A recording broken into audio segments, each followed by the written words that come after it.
How many fathers, right? How many sons, yeah? Have you cut, killed, murdered? The TV series depicts an eponymous gang in 1919 in Birmingham, England, after World War I. The gang is led by the fierce Tommy Shelby, as he is pulled into a dangerous world of conspiracy. There have been extensive dramatic plot twists and turns, as the crime boss, set on moving up in the world, puts his entire family at risk. The BBC series Peaky Blinders is so spellbinding that it has a lot of celebrity fans who desperately want to get a role next to Cillian Murphy. Find out what happened behind the scenes of the hit Birmingham-based blockbuster. We will be delivering factoids and tidbits from the most anticipated series yet. But first, a simple reminder on how to enter our brand new giveaway. We are giving away either an iPhone X Max, the new iPad mini, or a MacBook Pro. It's all your choice, so be sure to leave a like, comment the keyword, subscribe, and turn on notifications to enter the giveaway. It's really that simple. The term Peaky Blinders may or may not have its origins in a violent tradition. The whole premise of the Peaky Blinders epic is based on events from post-World War I. The idea was that the Birmingham gang sewed razor blades in their caps to cut people with. The razor blades also came in handy for rendering their victims temporarily or permanently blind when they headbutted them. Some historians see things in a somewhat different light. It is believed that the name Peaky Blinders simply came from the gang's flap caps with stiff peaks. The notorious gang was made up of lower-class citizens, and razor blades were considered a luxury item. They wouldn't have been able to afford them. The misconception of the name came about by a novel written by John Douglas titled A Walk Down Summer Lane. Another theory agrees that there was a real gang in the late Victorian times, with their heyday being in the 1890s. The members of these petty street gangs were predominantly restless teenagers. Back in those days, the crimes were more organized, carried out by criminals, much younger and very different from those that we see on the show. Jason Statham was considered for a role. Stephen Knight, the writer and producer, decided to write Peaky Blinders after directing Jason Statham in the 2013 film Redemption, also known as Hummingbird. Knight had begun to round out his script and figure out who his characters were. Jason Statham is a fabulous actor, so Knight was anxious to re-team with him on Peaky Blinders. Knight never confirmed the role he had in mind for Statham, although there were a lot of pointers that say Statham was scheduled to be Thomas Shelby. The director approached Statham about starring in the show, but his schedule was so jam-packed that he was unable to commit to the series. While some might think Statham is such a great guy, some beg to differ that his unavailability might be for the best. This is on the premise that Statham is not the best at accents, and Peaky Blinders would require him to do a convincing Brummie accent for it to work. It is also true that nobody could have transformed entirely into Thomas Shelby as Cillian Murphy did. Stephen Knight wouldn't know if Peaky Blinders is like The Wire, Boardwalk Empire it has been compared to. While Stephen Knight writes every episode of one of the most popular drama series currently on air, the Peaky Blinders creator stops himself from watching any other TV drama for fear of the plot influencing his work. Knight has often been in situations, especially in Hollywood, when a film is connected to be a bit like another. Since the Peaky Blinders is often compared with The Wire and Boardwalk Empire, Knight decidedly resists being tempted to emulate what those shows did and veer from his creative vision. As a writer, the storytelling styles of other shows might seep in and affect his writing. Knight avoided other movies like The Plague. Cillian Murphy uses 3,000 cigs a season. While Tommy Shelby is rarely seen without a cigarette in his mouth back in the 1920s, the character smoked like a chimney back at that time when no one knew how bad it was for people's health. However, Cillian Murphy, who took up the role, is a non-smoker. When his character is required to smoke, he uses rose-scented herbal cigarettes full of all the natural nutrients that the body needs, unlike actual smokes. Many fans had wondered why it feels there is a cannabis joint on set of the Peaky Blinders and how the actors could even remember their lines. Cigarette smoke fills the set as every character during the episode clicks their lighters over a dozen times. According to Murphy, the role requires him to smoke about 5 a day, and in the course of a season, he has a total of 3,000 cigarettes cigarettes. The cast of the show is also constantly puffing on cigs, with an estimated number of 1,000 each. Turns out, the cast is not wrecking their lungs because the herbal tobacco has no nicotine, coming out with a weird whiff. Cillian Murphy hates the Tommy Shelby haircut. Based on the reality of the First World War, soldiers shaved their heads to avoid nits and other parasites. The lifestyle of the notorious family couldn't have been showcased realistically without the hair to go with it. Over time, Tommy Shelby's haircut ended up being one of the most remarkable attributes in Peaky Blinders. The Tommy Shelby haircut has become iconic and fashionable among young men and fashionistas alike. It is a fact that no TV character has a certain influence on mainstream culture with a deep-rooted impact like the character did. But Cillian Murphy seems horrified by the iconic Tommy haircut, though he's softened on it a bit. The visual references to hell is deliberate. One of the eye-opening truths about Peaky Blinders is its bit of mythology and symbolism that will make one want to rewatch the show. The team didn't focus on verbal language, which was very engaging for their most observant fans. The first time that we see the Garrison pub, there's a huge fireball outside of it. Plus, Tommy got several scenes with flames whooshing behind him. An episode in the series opened with a shot with fire, followed by a scene where Tommy was in a pit and flames burst up in the background at the end of the episode. The use of fire and flames in the episode indeed have a reasonable thematic reason, as they all seem very deliberate. In the crime saga, the directors and cinematographers wish to create a sense of hell as a consequence of the lifestyle of the Peaky Blinders. There is certainly a connection between Thomas Shelby's livelihood and his fate to end up in hell. Peaky Blinders, the dark underbelly of Downton Abbey. The Peaky Blinders series accentuates Shelby's criminal mastermind family as they fight for control in Birmingham's dark underbelly. Although both Peaky Blinders and Downton Abbey are set in the same era, the TV series exclusively covers different social strata, making them seem a world apart. The two series depicted a family in a historical period, while Downton Abbey is all about frothy aristocrats and their servants with a light, clean-cut tone. Peaky Blinders is far more intense, as the family is led by the brooding and charming Thomas Shelby that leverages his status for criminal immunity. It seems the goal of Peaky Blinders is to be the anti-Downton Abbey. Characters Stephen Knight wishes weren't gunned down in the previous seasons. Peaky Blinders creator Stephen Knight revealed characters he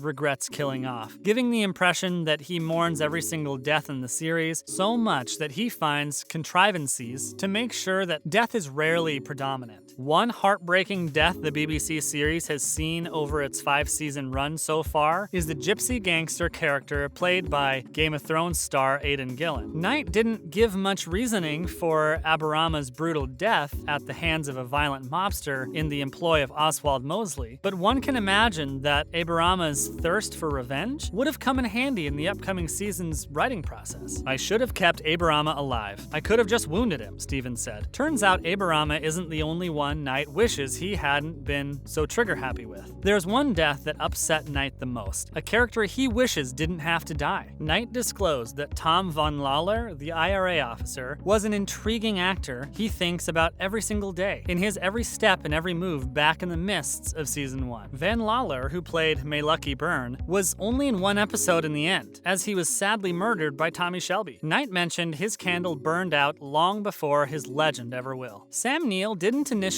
want Major Campbell to be killed off. Knight agreed to think about it, but in a week, Knight knew the bloodbath just had to be done. Although Major Campbell was a brilliant character, sometimes one has to do what needs to be done because the story has to move on. Ultimately, Sam Neill thought it was fantastic after he came around to the idea. Knight revealed, "But it's a funny position where you create these people and then you have to kill them, and it's not nice." John Shelby and Michael Gray are brothers in real life. Remember the infamous Johnny, the younger brother of Arthur and Tommy Shelby, and a high-ranking member of the Peaky Blinders? Joe Cole and his brother Finn Cole are actual brothers in real life. The duo who played the John Shelby and Michael Gray characters are cousins in Peaky Blinders. Upon meeting Michael for the first time, John tells Michael, "I used to put you in a shoebox and kick you down watery lane." Both brothers' careers are taking off. Joe Cole left the BBC series because it was heavily focused around his co-star Cillian Murphy's character, while Finn Cole is starring alongside Margot Robbie in the thriller Dreamland. Since there is a likelihood of a Peaky Blinders spin-off, we've gathered up some eye-opening facts about Peaky Blinders to make the show more enjoyable enjoyable. See you next time.